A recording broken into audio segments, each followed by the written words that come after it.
বীরভূম জেলার অন্যতম সুপ্রসিদ্ধ ঐতিহ্যমণ্ডিত মন্দির হল রাজনগরের ভদ্রকালী মন্দির। প্রতি বছরের মতো এবছরও 21শে পৌষ সোমবার ভদ্রকালী মন্দিরে বার্ষিক পুজো, হোমযজ্ঞ, নাম সংকীর্তন ও মহোৎসবের আয়োজন করা হয়। পরিচালনায় ব্যবস্থাপনায় ভদ্রকালী মন্দির পরিচালক কমিটি, রাজনগর। এদিন সকাল থেকে সন্ধ্যে পর্যন্ত হাজার হাজার ভক্ত দর্শনার্থী ভিড় করেন মন্দির চত্বরে। খিচুড়ি প্রসাদ তথা মহোৎসবে অংশ নেন প্রায় 12,000 ভক্ত। এছাড়াও নিষ্ঠা সহকারে তারা প্রসাদ গ্রহণ করেন। সাধারণ মানুষের পাশাপাশি বহু বিশিষ্ট মানুষজন হাজির ছিলেন সেখানে।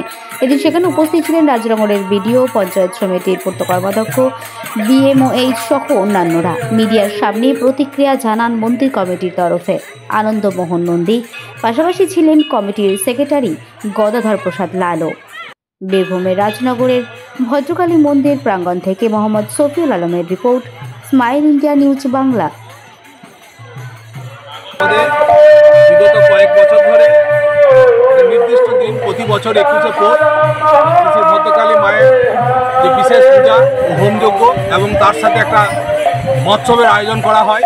সেই মহোৎসবের পাশাপাশি গ্রাম রাজনগর সন্নিকট সমস্ত গ্রাম থেকে প্রায় 10 থেকে 12,000 ভক্তের সমাগম হয় এবং প্রত্যেকে তারা সুষ্ঠুভাবে প্রসাদ পান এবং সেখানে আমাদের স্থানীয় সমস্ত ভক্ত, পাশাপাশি বিভিন্ন প্রশাসনিক ব্যক্তি এবং বিভিন্ন সম্প্রদায়ের মানুষও আমাদেরকে এখানে সহযোগিতা করেন এবং সহযোগিতার হাত বাড়িয়ে দেন।